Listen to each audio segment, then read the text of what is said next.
So your business metrics become your objectives, but how do you create a list of business metrics and prioritize them, define them correctly? We're going to walk through a sample process of that right now. So the first step is don't think about it too hard, just start and prioritize later.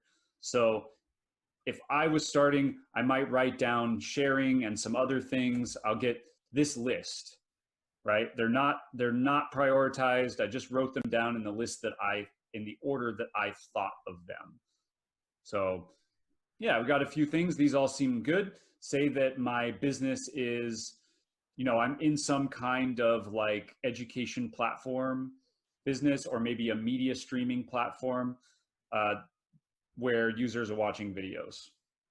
The ideal is 3 to 8. You don't want too many business metrics, otherwise it becomes hard to make design decisions about them later. If you have 20 business metrics, then you're really only focusing on you're empowering the top 3. Everything else becomes a means to those.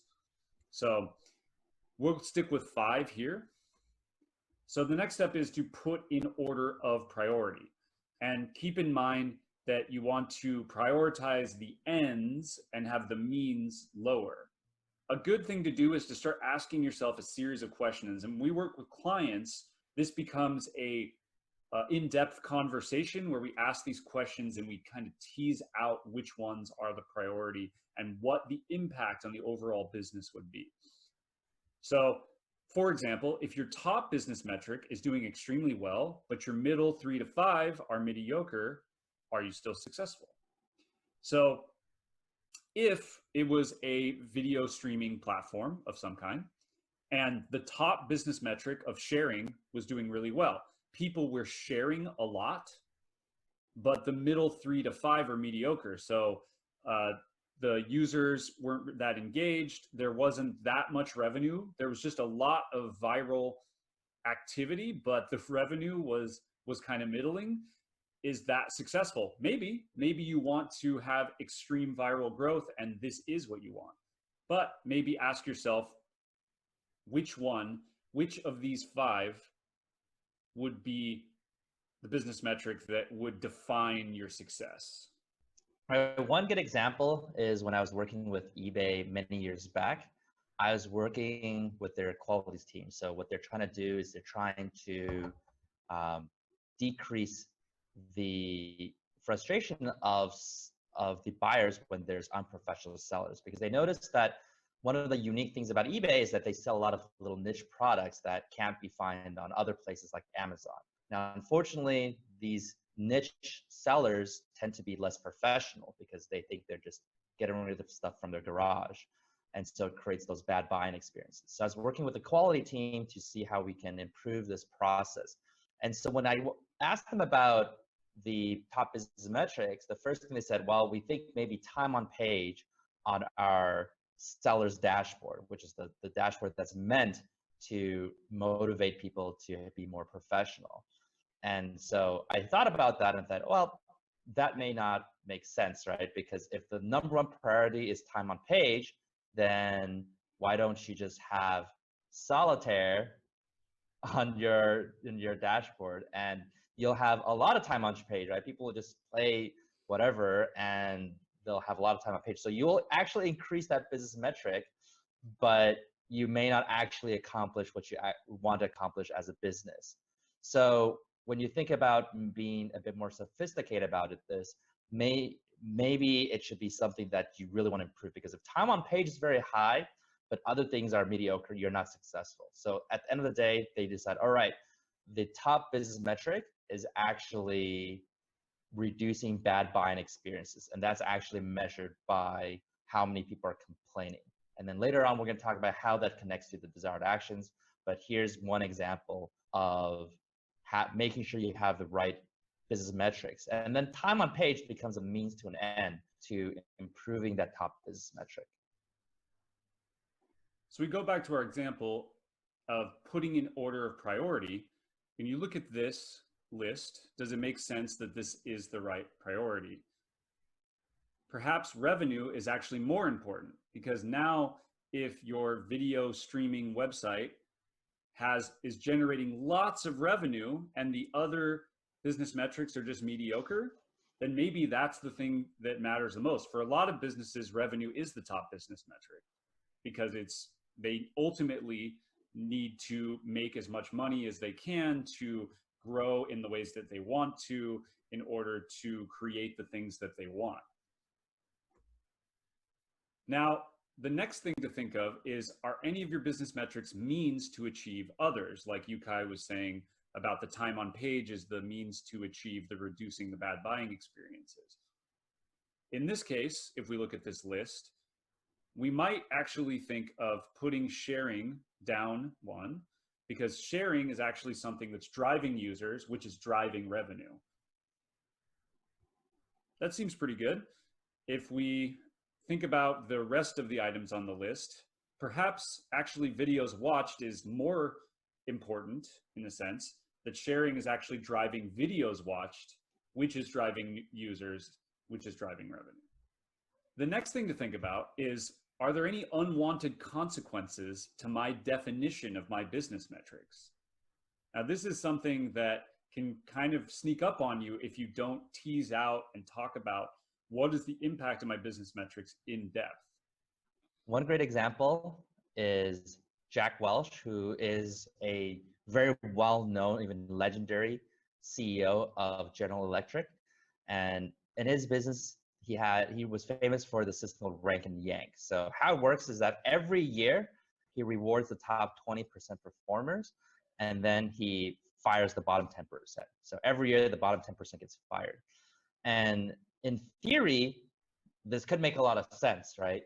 Because if you're firing the bottom 10% every year, then your organization can only get better and better and better, especially in what we call a function-focused design world, where it's just, hey, look at the numbers, this will probably improve. However, this did have unintended consequences. I actually have a friend who was working at GE at the time, and he said the end consequences, everyone started hiring crap people. So they said, oh, when we interview someone who's brilliant, who's amazing, wow, we can't hire this guy because he might push us down to the bottom 10%, or at least knock us out of the top 20%. But if we interview someone who's semi-mediocre, kind of like a joke, that's great, because that creates a nice cushion for us. So we will make sure we don't drop to the bottom 10%. So you can see in a human-focused design world where people have feelings, emotions, and incentives, suddenly the system was not as strong, and end up with GE hiring probably more low qualified talent as they can. So now we go back to the list. Do any of these have unwanted consequences?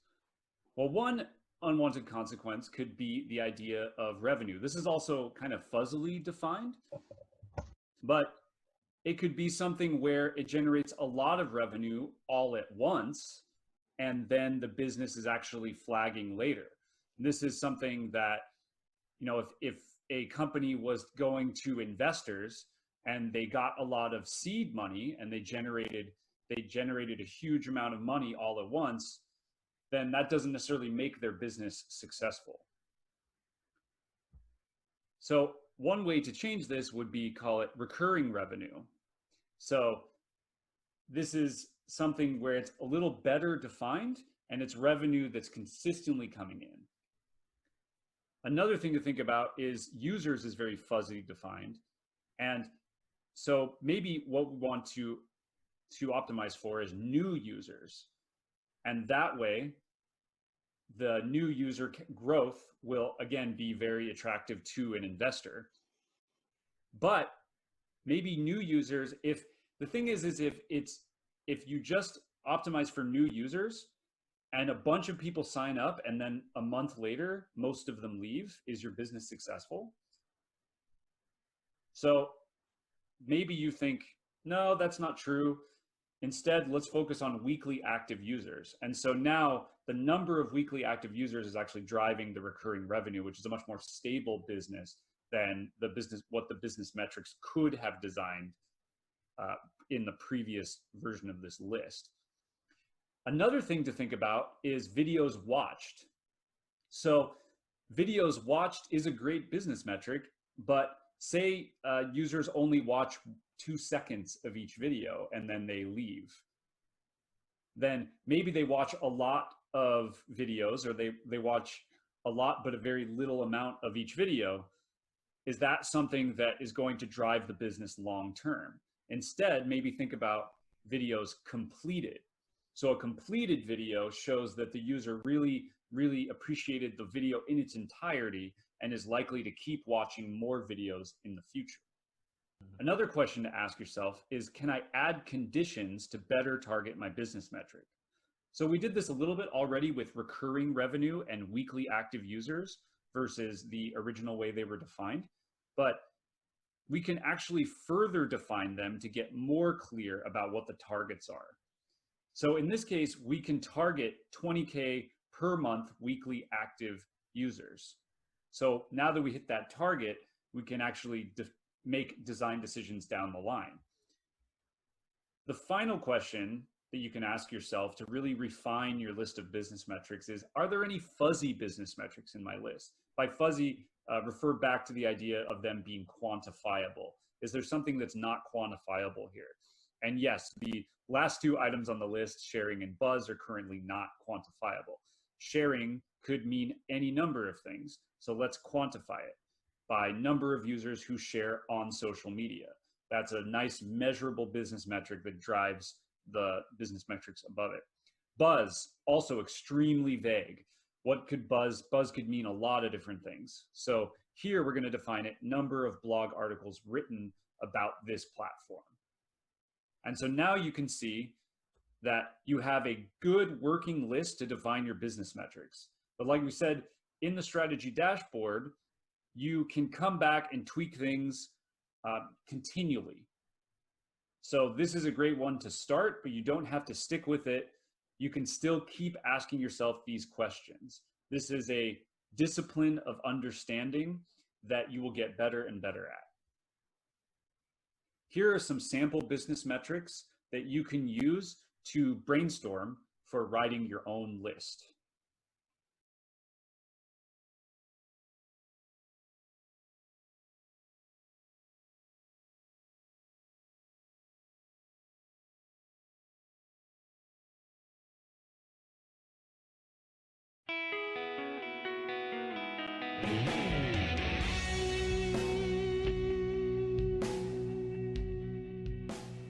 So towards the end of each lesson, we're actually going to go through a couple case study examples to show how we have done these 5 steps through a couple examples. And usually when we work on client projects, they're confidential.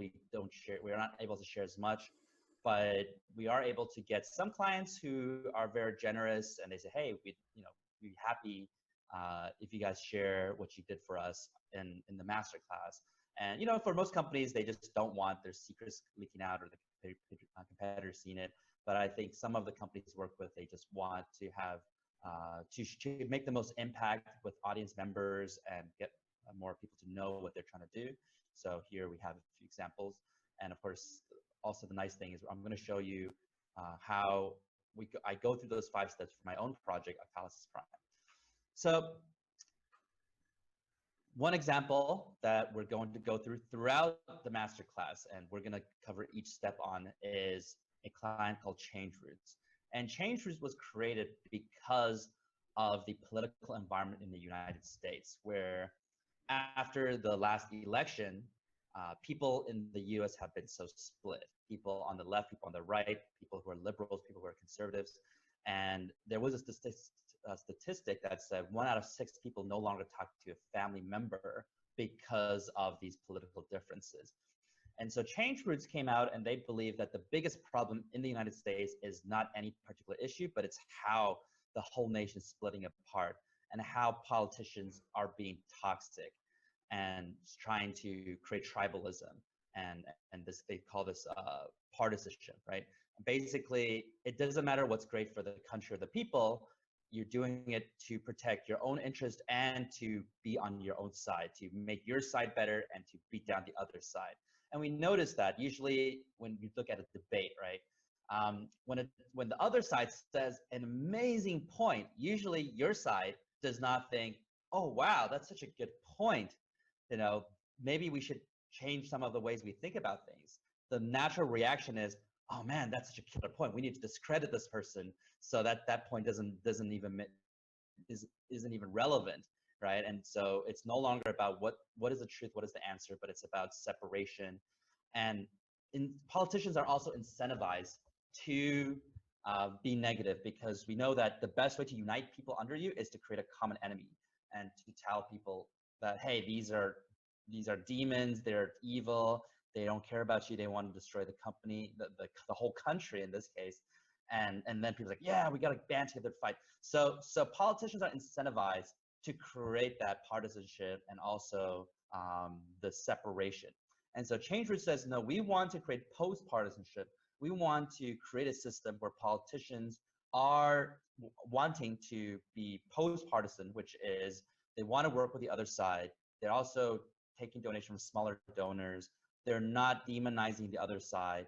And the problem right now is that if you don't demonize the other side, you're boring. You don't get on the news. It's people who make all these big claims that get on the news. So they want to come out and create an app where it shows you a lot of the things the politicians are saying, and you can click a button that says, yeah, I love what you're doing, keep it up, and you donate a small amount. It's called Change Roots, right? Like grassroots change. You donate a 25 cents to the politician. But if the politician says something toxic, like, oh, this other side is so dumb, so stupid, then you can click the button that says, do better. And then you'll actually donate money to their biggest competitors.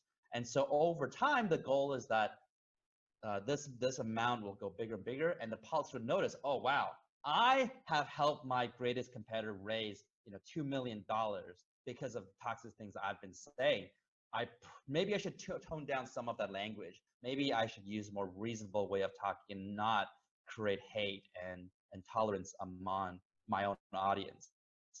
And so that's the whole idea of Change Roots. And so as we think about Change Roots, right now we're only talking about business metrics. So we want to talk about how we define the business metrics. And then in the later lessons, we'll talk about how we define the next few things, the player types, desired actions, going to brainstorming, P feature list, battle plan spreadsheet, and finally wireframes. So for the business metrics, after work with the clients, these are our top business metrics. And number one is number of politicians who change their behavior to become most post-partisan. So remember, as much as we can, we want to make these business metrics more quantitative. So we're not just saying, hey, post-partisan in the country. We're saying, hey, the number of politicians who change their behavior to become more post-partisan. Number two is number of politicians who realize that toxic partisanship is hurting their campaign. And the third one is number of people who take action to end toxic partisanship. So you can see immediately in this design is that even though the app itself is to motivate the citizens to take action and do voting and donate whatnot, the actual business metric is how well it can affect the politicians. So this will mean that even if a lot of the users are using the product, they're happy, it's growing all the time. If it does not affect politician behavior, this app is not successful according to this set of business metrics. It also means that if a lot of people are donating to politicians and because of the system, but the politicians are not aware that these donations are due to toxic behaviors, and therefore they don't change their behavior, it also does not accomplish this business metric. So as we design the experience, we have to constantly, not just to engage the users, but we need to make sure the design clearly allows politicians to realize, oh, this is the money that I helped my competitor raise because of my toxic behavior. And then as a result of that, create that change, right? I want to change my behavior. Notice number two is also a means to an end to number one, right? If they just realize that their toxic partisanship is hurting their campaign, but they don't do anything about it, that's not successful. But if they change their behavior, then it is successful. And the rest are the means to end, right? Number of people who take action to end toxic partisanship. So these are the citizen, the users taking action. And then fourth one is people who know to take the action, right? If a bunch of people know they should take action, but no one takes action, that's not a success either. But part of the app is about educating the public too. So that is considered a very important business metric. It's just not as important as the higher ones.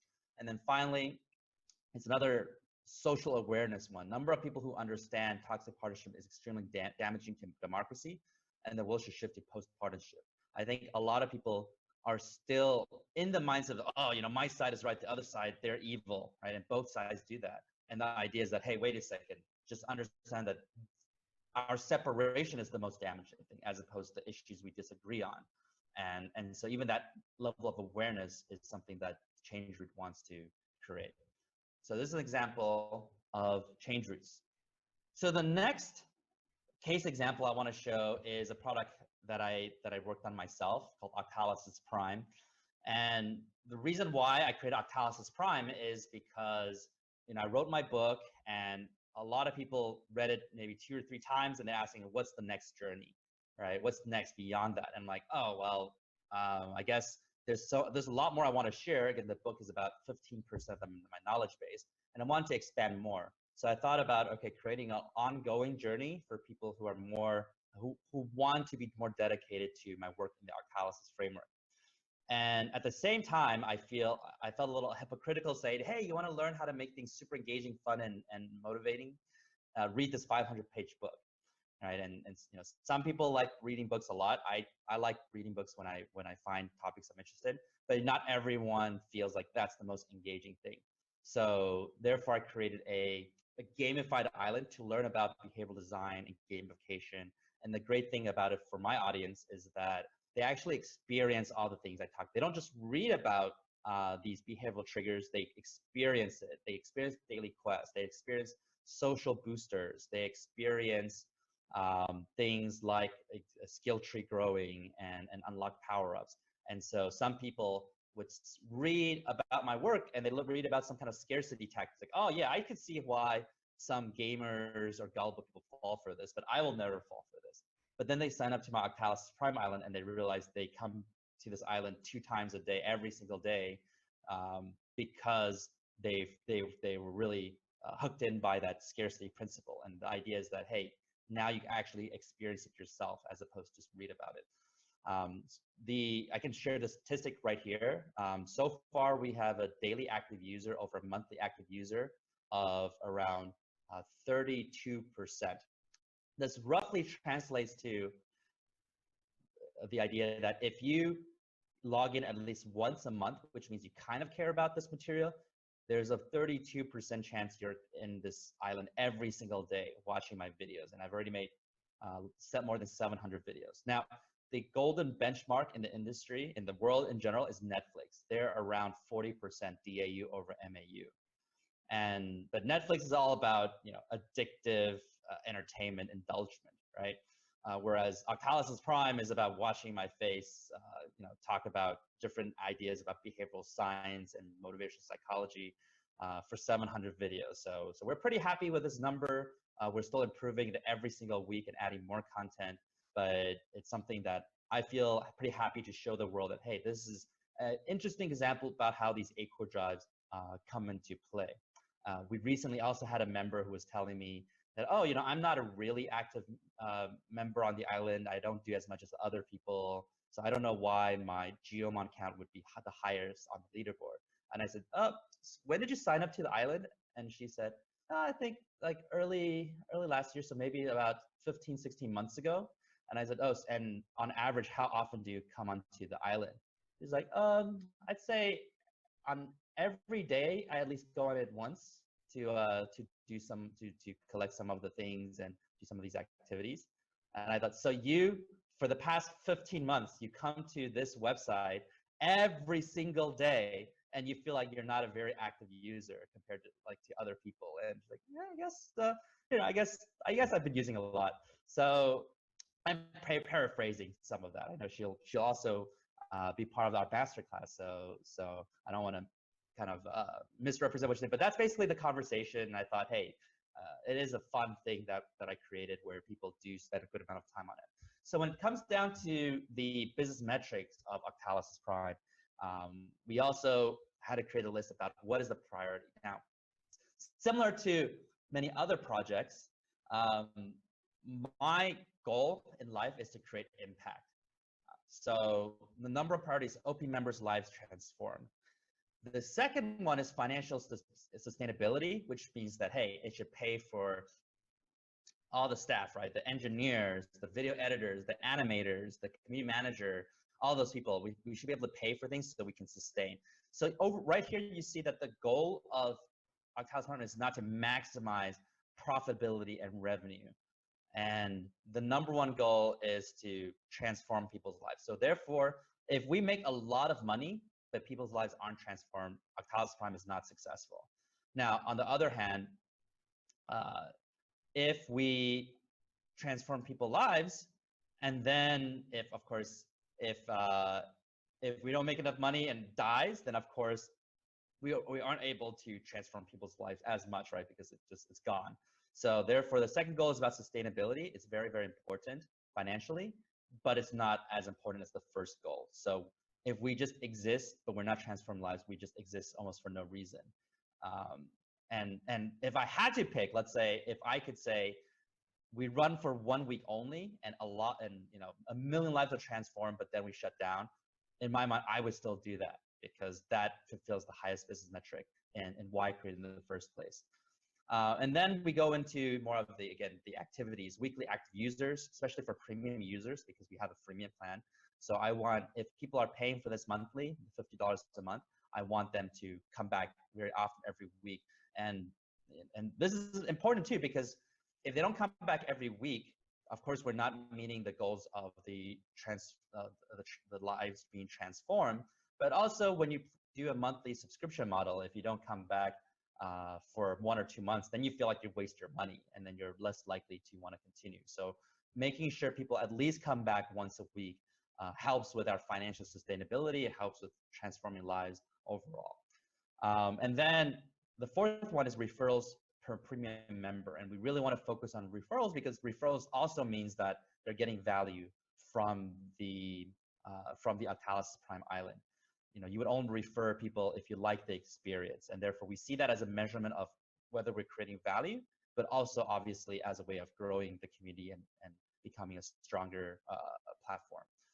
Now, interestingly, I actually don't have in this, but one of the really interesting ways we use to track if people see value in this is that we see some members, they cancel their subscription, and then a few months later, they resubscribe. And that actually makes us really, really happy because, at that point, there's no more excuses about, oh, I didn't know what I was getting into, or I wasn't getting value, but I was too lazy to cancel. I don't know where to cancel.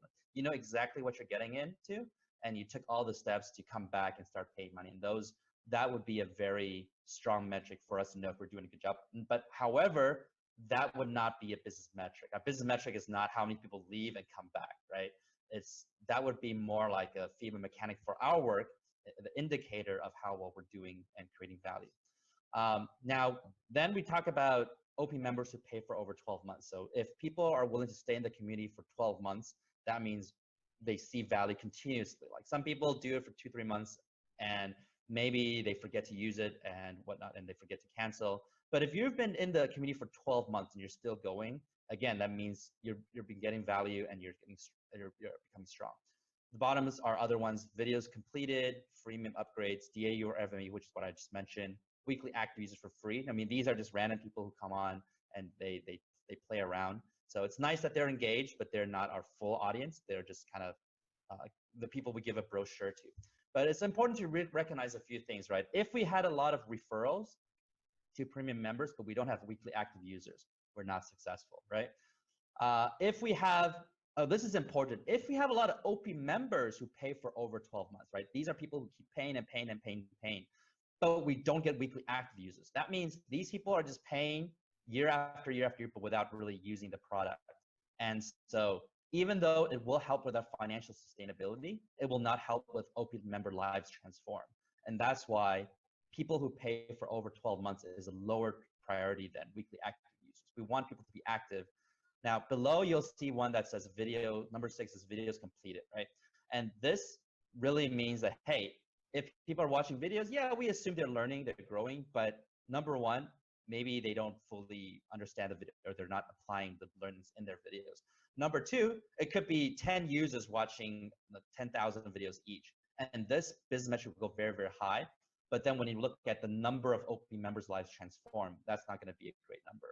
So these are all the nuances we think about when we design business metrics. And keep in mind, again, that if the order of these things shift, our design oftentimes become very different. So it is important to understand in your mind, what is the top priority? What is the business metric? If you're going to sacrifice one thing, what is the thing you sacrifice? What is the trade-off you have to make? So these are the examples I wanted to share throughout this masterclass. And these are the case studies where throughout the lessons, we'll teach you the content, the materials. We'll give you some examples, but then we'll say, okay, for these projects that we're working on, this is the next step, this is the next step. So you see the full build-up to applying all these steps into the final product. All right, so that's all for lesson 2.